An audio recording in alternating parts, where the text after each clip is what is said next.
What I'm about to bring up is the one and only truth.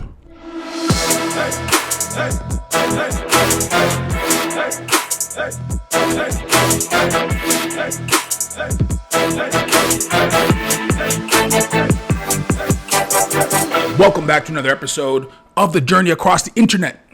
What we're taking a look at today, I know I'm no specialist. I know I'm no master of disaster. I know I'm no Maximilian dude. But tell me if there's a way to disprove what I'm about to bring up. Because what I'm about to bring up is the one and only truth. Just kidding. This might be completely wrong, and I should probably enter a disclaimer right now. Let me go over the first part of my theory and why I think the latest trailer did kind of showcase why my theory is correct and there's only one main universal timeline. Kind of. So part one of this whole breakdown is we have to think about the game in terms of what are the developers doing? What are the directors, the original directors doing? What do they think and what do they want for the future of the franchise? All right, so I have the article here and I'll bring it up. Essentially, this was 7 months ago. It discussed Crisis Core Final Fantasy VII Reunion as the interview, because as you know, Reunion came out last year, I want to say around November, December. So it was a game that even Nomura was saying, you need to play this game to understand the characters for the future. And that's our first reveal, okay? That's our first hint at reveal. This theory, what's going to happen is you have to take everything we've seen in the game as the truth. Okay, nothing's a sidewinder, and what if this, and what if this character actually meant this? No, the way this theory is actualized is just looking at the words and taking the words they're saying and just realizing that, oh crap, what they're showing us is actually just the truth. The main crux of this article is they're talking about, is it a remaster or is it a remake? So is it pretty much like a new game upscaled with graphics, or is it just the upscaled with graphics part? And I know people feel good and bad about remakes, good and bad about games. I'm ecstatically happy with how Remake came out, FF7 Remake came out. I love that it's different. Just having a reskin, like how many reskinned hash FF7 games have we already had? Like 3 or 4? We were looking for something to create the same kind of vibe, and that's essentially what the developers are wanting to do also. The developers don't want us to play the exact same game. You think these people, they age just like us. They're 30 plus years older now, right? So they also want to be able to create a game that'll have the same effect on us psychologically as it did the first time we learned about Cloud, the first time we learned about Zack and all the confusion, the first time we saw Aerith and what happened between her and Sephiroth, right? They want to try to find a way to recreate that buy-in and then after to just crush us emotionally, because that's what you should be expecting in the second part of this trilogy, because the characters are going to be at their absolute lowest and looking for that redemption arc in the third kind of title. So here Nomura says, while there was no specific intention at the beginning of the series to ensure that all titles featured the re-prefix, so Remake, Rebirth, Crisis Core, Reunion, we have inevitably ended up using words in all the remake project titles when we aim to hold the meaning of remake. While each title in the trilogy is different, we also wanted to make sure that we could all be abbreviated for Final Fantasy VII R to suggest the commonalities they share in terms of world and story. So what does that tell us? It tells us that everything is connected. Listen. I found the solution, okay? And it's as simple as can be. So now that I'm done with part one, just discussing how the devs want to be able to create something that gives us the same kind of feeling that we had when we played OG FF7, this will kind of start to all make sense. So before we proceed any further, I would like to formally let you know that this is a spoiler warning, as this is not a theory. I found the truth. Or I just made all this up and it seemed to make sense until somebody on the internet disproved it. So whichever way this is going to go, I think it makes the most amount of sense, okay? So part two. We all know that the biggest twist kind of that we had in FF7 was the whole Cloud made everything up. He's living he's going through some PTSD. He's messed up from the Mako poisoning. He's an unreliable narrator. That's Cloud's story. He's an unreliable narrator. Now, how would I take that story of Cloud's an unreliable narrator and maximize it to even trick some of the OG players that are now playing the PS5 version of this game? And that's simple. When Zack died, what's important and what I think they're going to do is make every part of Cloud's, since Cloud left Zack when Zack was dead, they're going to make all of that whole story of OG FF7, that all is going to be Cloud's psychosis, his psychotic episode. So what they're going to do, and it's clear, and I'll show you with examples why it's super clear. Why the beagle matters, why the terrier matters, why does the terrier on the bag of chips fly or bag of garbage fly in front of Zack at the end of the remake. It's because they're reestablishing the timeline that we're on, okay? When Zack died, hypothetically died, what I think that symbolized, at least for Cloud, was what he needed to overcome his whole psychological state. And why do you say that? What is he trying to overcome? Well, this is more cultural, like with the world right now. And it's also cultural to Japan. It's cultural for a lot of different countries and a lot of different meanings. Right now, there is an epidemic with men and mental health crises. And what better way to kind of show how to overcome it with your kind of main title showing somebody overcome it. So my whole theory is Cloud needed to create a reality where Zack died to be able to give himself the motivation and opportunity to finally become a first-class soldier. And by Zack dying and him taking on that identity, that was the only way he could do it, okay? Because we know Cloud was a shitty infantryman at Shinra. Well, not shitty, but just not level 3, level 2, level 1. He was just not even like ranked, essentially. And we know that Zack's whole journey, and he talks about it multiple times, is he wants to be a hero. And every single time that Zack has the opportunity to be a hero, he fails. And he even tells Cloud when he's at the inn in Shinra Mansion, he's like, every time I try to be a hero, I always fail. I couldn't save Angeal. I couldn't save Genesis. I think it's just super important for Zack's overall character development. He made his word to Aerith that he would come back to her, and then he didn't. He died. So my whole view is this. The main story we have of Final Fantasy VII, the true story, is really about Zack Fair. That's the true story. And then after how Zack meets different people. He meets Tifa. He meets Aerith. He meets a bunch of people that's in the OG game. Meets Yuffie. He meets a bunch of people that are in the OG game. Meets Cloud. So what better way to show that we're still sticking to their main story of Zack Fair's Final Fantasy VII, where we first learned about Angeal, Sephiroth, and Genesis, and how they've all kind of been infused with Genova cells to become super soldiers. That essentially is the main story of Final Fantasy VII. So we still need to have a resolution of, okay, well, how the hell are we solving these super soldiers problem, right? So somewhere that needs to be resolved. And how I think that gets resolved is you make Zack the main timeline, and you make after the Nibelheim incident when Hojo takes Cloud and Zack back to the mansion to do more laboratory kind of tests on them, right?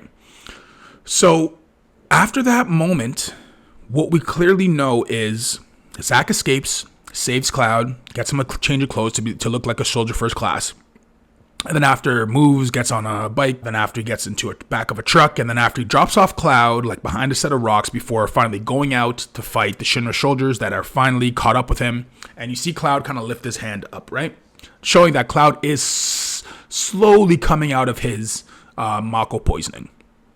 So what I think that they're trying to do is to make, from the time Zack handed over the Buster Sword to Cloud, all of that is Cloud's psychosis. Final Fantasy VII OG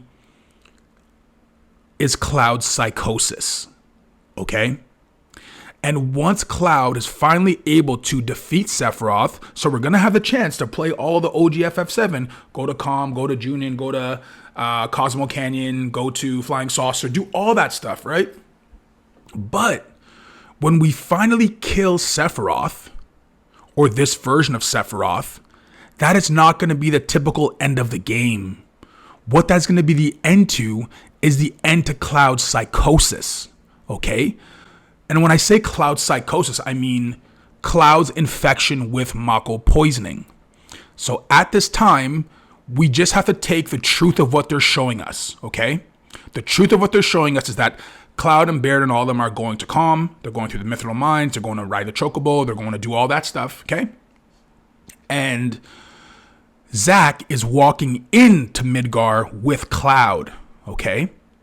And this is not a dream, because they even went the extra mile to show us Zack in Aerith's church, okay?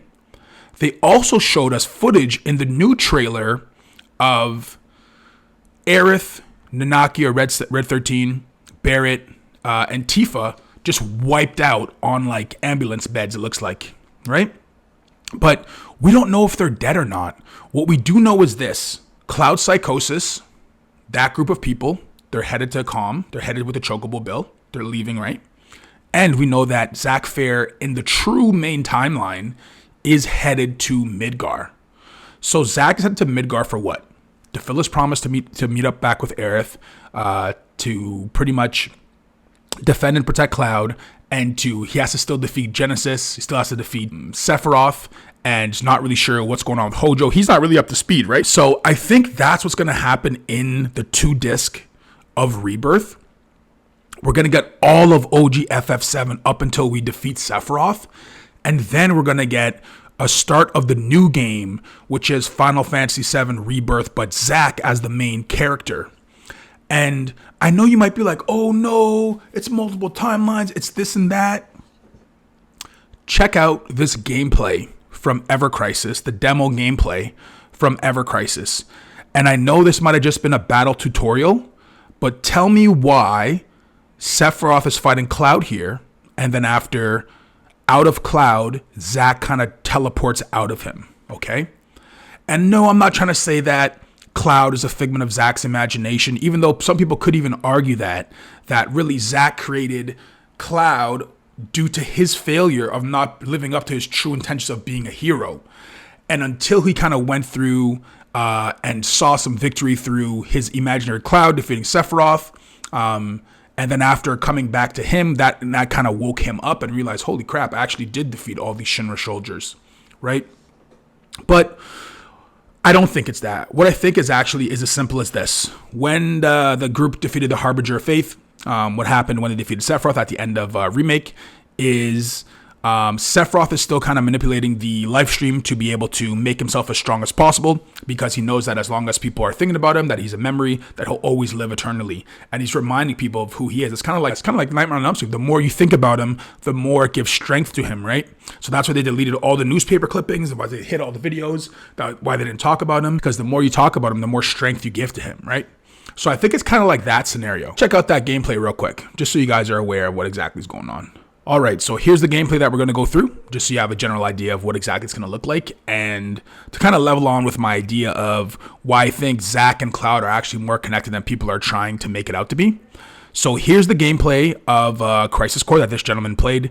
If you want to follow this homeboy on YouTube, his title right here, Blitz. You go ahead and follow him, give him a quick follow. But essentially what I'm going to be doing to review this is looking at the gameplay that he got from Ever Crisis when he tried it out last weekend. Yeah, this is insane. I wish I had a rag to clean the screen, but this is insane.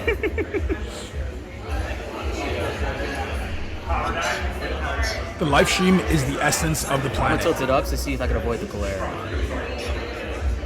The churning river of memories. Remember that word, it's very important. If you haven't seen the Sleepy's video, go watch it. Best video out there. As they come together and drift apart, a story is given shape. An unprecedented tale, another possibility. This is also telling you this is going to be different. Okay, so what do we see now, right? We see Cloud standing. Okay, what's he doing? Has a Buster Sword. Okay, cool. Looks like Zack's Buster Sword. Okay, well, where is he exactly? Oh my god. This is a mobile game, really sure. I don't recognize the place that he is. Into right here? It's obviously our homeboy Sephiroth. One of the best evil characters of all time. That's the Thanos and Zahir and Solomon Lane. Oh shit. Now let's begin a new journey, Cloud, he says. So this is why I think this is a new fight that you do with Sephiroth. And oh my god. This doesn't look like Nibelheim Reactor. There's kind of a window up here, or a door. So he just, oh my god, he's auto attacking. So I can go Braver plus. And remember, this is going to be a handheld iOS game, right? Oh, just, like look at the cutscenes here. It's like actually animated. It's pretty dope.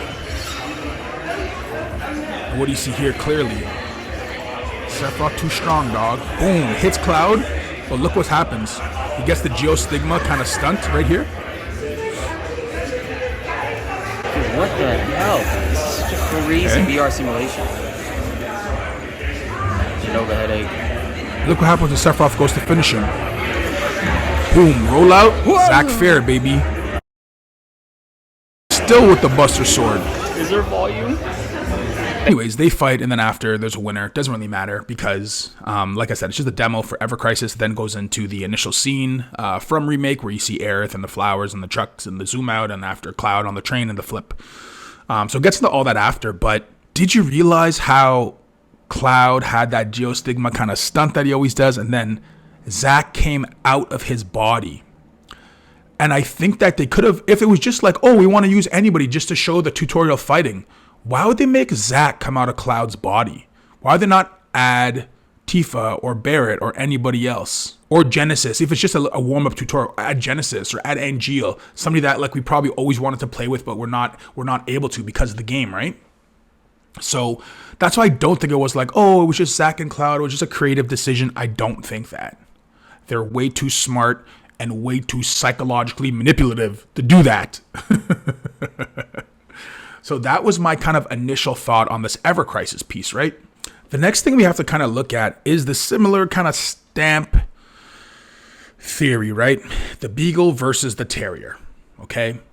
And what we have to be able to establish is, when do we see the Beagle? When do we see the Terrier?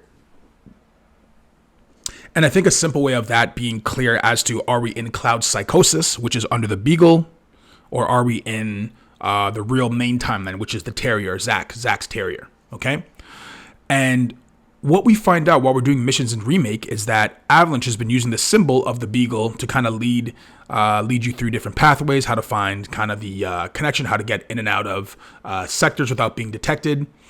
And I think that even in Yuffie's DLC, there's a whole kind of part about the Beagle and what it represents as Stamp, the character. I think it's super crucial for us to understand that, okay, if we saw the Beagle in Jesse's timeline, Baird's timeline, Tifa's timeline, Aerith's timeline, Cloud's timeline, but we never saw it in Zack's timeline, that's a clear indication that they're all in the same place.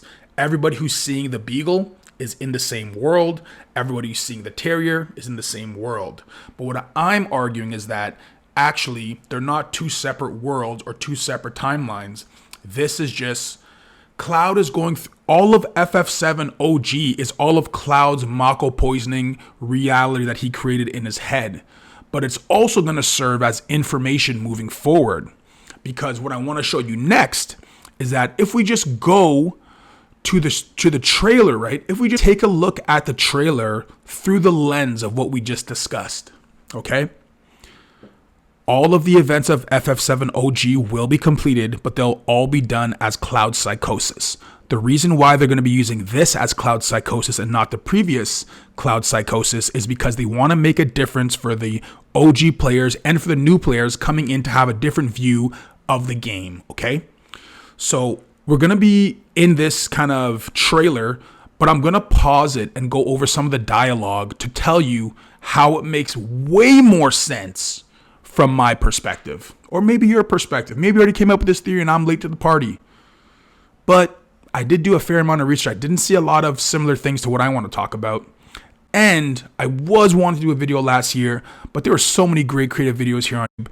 So I had to kind of hold back and say, okay, let me wait to see if they're going to confirm my theory. And with the trailer that they dropped just a couple days ago, I was like, yo, home run, boy.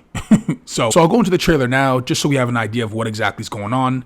But I will pause for dialogue and try to give perspective as to how it fits within my view of the timeline. And then you could either agree or disagree or say, what the heck are you even talking about, dude? What we've done, that's set in stone. The past is forever. Okay, what we've done, the past is set in stone, past is forever. That solidifies that everything that's happened in the past is set in stone. The FF7 OG story is set in stone.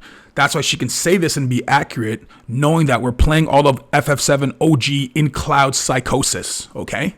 But what is she going to say about the future? Let's find out. But the future, even if it has been written, can be changed. So this is how they're using a play on words by saying even the future, if it has been written, because it was written in Final Fantasy VII OG, it still can be changed. That's why they're going to tie in FF7 OG into Cloud's psychosis. And then after, once Cloud wakes up out of it, that's when you're going to see Cloud and Zack and people teaming up. The only thing that's unsure right now is, did Barrett, Tifa, Red 13 attack Shinra and fail, right? And that's why we saw their bodies. They failed an attempt because in the original, Cloud would have been there to help them over the hump to defeat Rufus and defeat anybody else that would have been around, right? But if they didn't have Cloud, but they were still able to kind of rally together, what we do see is that they would have failed that mission in Zack's timeline. So back to this trailer. Here we have Aerith telling us to not focus on the past, but to focus on the future as it can be rewritten. Okay? So focus on the future, not the past. We see a white feather also coming down, which is symbolic of Angeal. He wants to finish what he started. He wants to reclaim his birthright and rule over the planet with Jenova at his side. So who is Cloud talking to here? Cloud is talking to somebody, okay? I know that the easiest answer to this is because we're here doing Cloud's flashback, going to Mount Nibel and Nibelheim. He's likely in Calm talking to Barrett, Nanaki, and Aerith, telling them Sephiroth's plan. But I think, yes, that could be true, but he also could be talking to Zack once he wakes up about his plan and what Sephiroth's plan is. Because Zack, the last time we would have saw Sephiroth would have been at Nibelheim, right? The last time we would have saw Sephiroth would have been at the reactor when they fought and Cloud fought and Tifa fought, right? That would have been the last time you saw Sephiroth. So maybe he was like, what the hell is going on? I don't really understand.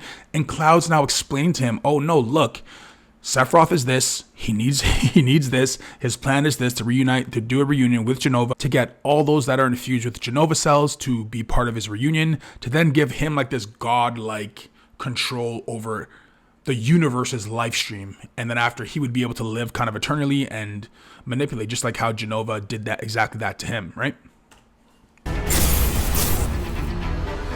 But here, that's why they're asking us, what is Sephiroth's endgame? Is it really just to torment Cloud? I think it's deeper than that. I think it's way deeper than that. We know that the final chapter of Loveless is written or unwritten, or Genesis has not written or unwritten it or whatever.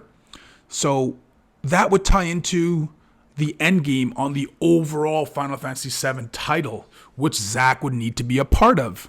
I saw you lying there. I figured it was too late. Wait, what are you implying? That I died? That I'm some kind of imposter? In that part, I think it's pretty clear that it's Tifa talking to Cloud. And to both of their perspectives, they're actually both right. Because in the flashback that we see with Cloud and Tifa, Cloud never removed his helmet when he went to the reactor to help them, right? He only removed his helmet when he realized that they were injured. So if you kind of remember, once we do get to the reactor and Sephiroth finds out his true origins of Jenova, what we do see is Zack tries to stop him, then Tifa tries to stop him, And then Cloud comes in and Cloud tries to stop him. Okay? But Tifa would never have seen Cloud without his helmet on. So to her, she would think, oh, you weren't here. And he would think, yes, I was there. I actually saved you. What are you talking about? Because Sephiroth is trying to play a mind game on Cloud to say, look, I killed her. You know I killed her. You saw me slice her across the stomach. But because we got the drop of Tifa and Aerith's kind of backstories, we know that after that slash, Tifa got treatment from the doctor, got a whole bunch of debt, and there's a whole bunch of backstory about kind of how Tifa recovered, how she started training, how she started to learn how to fight, all that stuff, right? But Cloud wouldn't be aware of that because Cloud got Mako poisoning right after that when Hojo found them at the reactor, and then after dropped them and did 4 or 5 years of experiments on them. So it makes perfect sense how they both would be right and why Sephiroth would choose that point to jump in and just confuse him. What is fact? What is fiction? Cloud's an unreliable narrator. You were here with me 5 years ago. Where are you? What happened to you?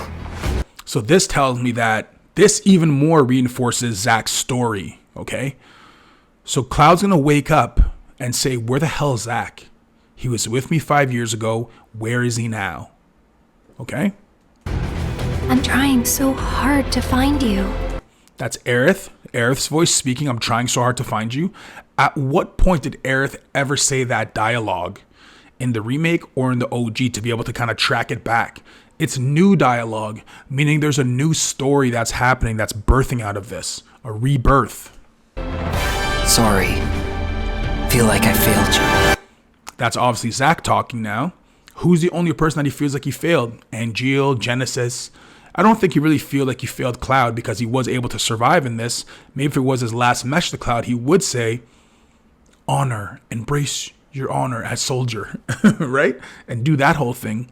But it's clear here that he's talking to somebody that's not in the frame, but he is saying sorry. He feels like he should have done more. So that's why I think, unfortunately, Zack and Aerith do have to die. I know. But I think that this time when Zack dies, Cloud will be awake and Cloud will kind of have some resentment and guilt of why Zack died. And that's why in Advent Children, all of his memories are so sad with Zack because he's like, man, I let you die. I let this frigging guy kill you. And that's kind of obviously why he has the geostigma, the pain, the guilt, because he has all those negative emotions and feelings in his heart. And we know that those who lost the will to live are those who've gotten the geostigma poisoning from the remnants of defeating Sephiroth and poisoning the life stream. So think about that. I told you it's all connected. It's locked tight, airtight.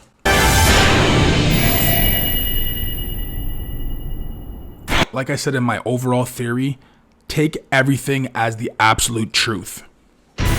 We're still here at the scene of this terrible disaster. So what do we see here? Midgar is just after the explosion. Could be right after they destroyed the reactor and destroyed one of the plates. But it could also be the havoc of the whispers who were spinning. Maybe they just said that there's a tornado because they couldn't explain the phenomenon of the whispers. And some people didn't even see the whispers. We know that now, right? That they're only visible to some people.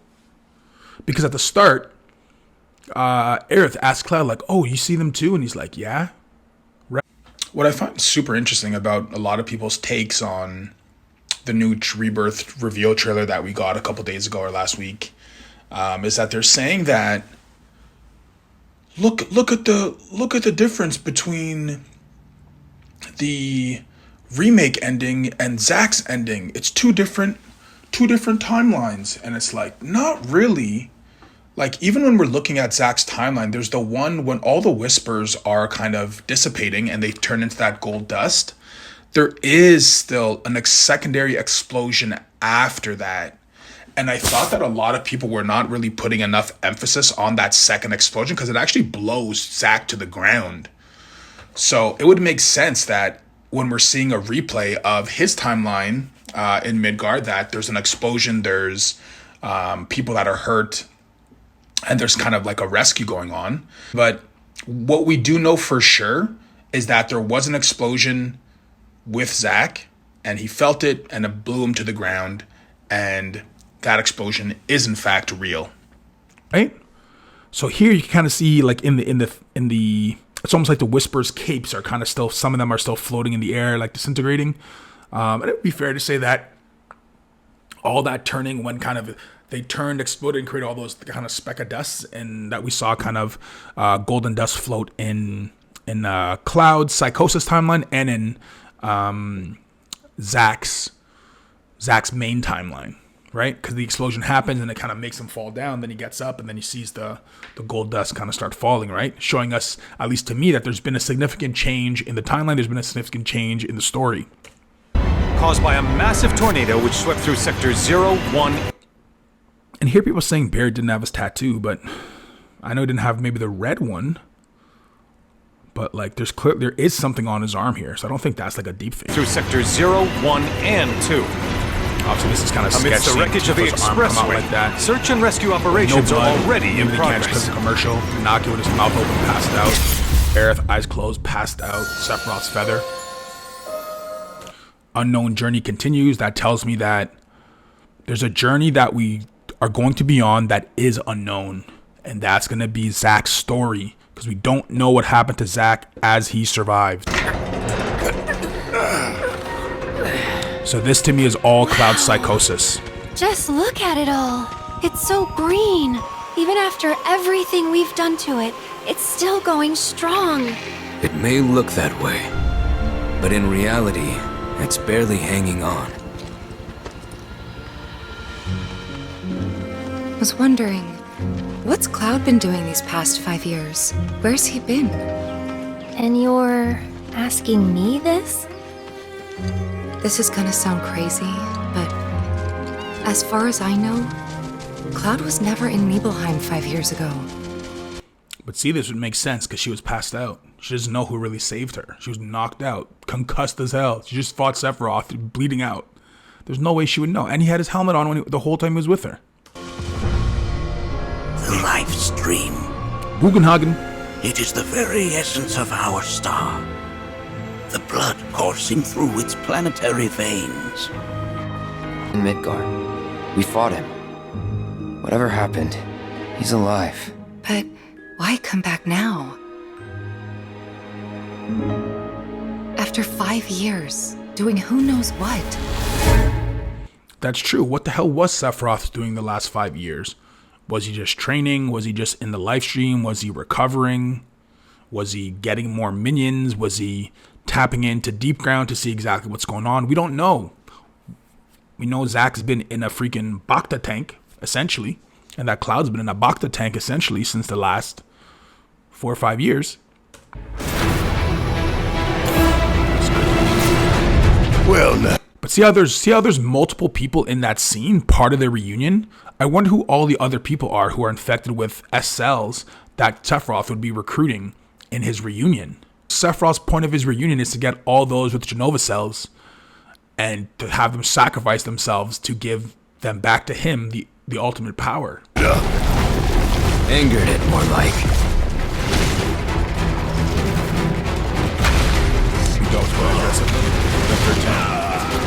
Feast your eyes on the Turk's latest and greatest, Elena. She may be new, but she's still a Turk. People say I look like him. Y'all think I look like him?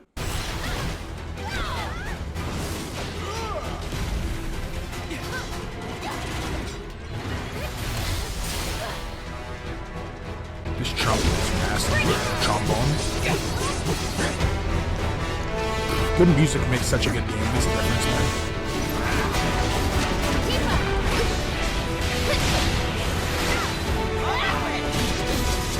DC kind of two attacks, team up attacks. What the? Keep her away from me! They say. And see here, like Yuffie's reaction to seeing this kind of purple haze, her kind of panic makes so much sense, because if you think about Sonon and her fighting Nero, this is the exact same smoke she saw right before he got killed. And she escaped, right? She's a monster. that she can peer inside you, into the very depths of your soul. That she can become those you hate, those you fear, those you love.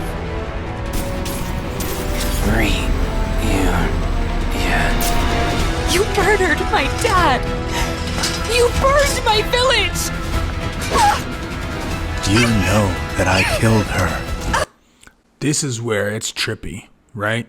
Where Sephiroth says, you know that I killed her. Because the last time Cloud would have seen Tifa, she would have been severely hurt, right? Especially after this slash, bruh. Yes, So, who is she?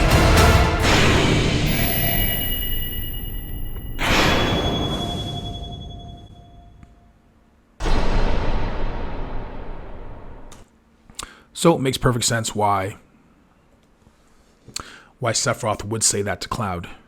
And kind of another reason why I think Rebirth is moving into Zack's stories, because we've played Final Fantasy VII so many times since its original release. It's been remade and remade and remade and remade. And we finally have like a remastered version that has an entirely new or adapted story where Zack's now alive. And I have no reason to believe that there would be two timelines. That it could just be understood under one timeline. So why would people think, oh no, this is an alternate time? Like, the people who think there's alternate timelines, do they think that there's going to be two Clouds? And then the Cloud is going to fight, one Cloud is going to fight the other Cloud to see who's the ultimate Cloud? Like that. That's why I can't really believe in the whole alternate timeline thing. It's like, okay, well, when everybody converges back together, what's going to happen then? And it's unfortunate for Aerith and Zack, because I do end up thinking that it's going to be like Final Destination. You could skip you. Sure, you can skip death. You could be skipped if you avoid it, but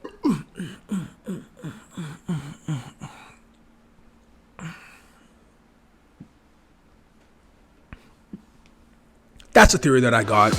Let me know if you agree, disagree, throw a thumbs up if you enjoyed it, and make sure you click that subscribe button to hear more wacky theories from this guy, Journey Across the Internet. Look forward to seeing you on the next video.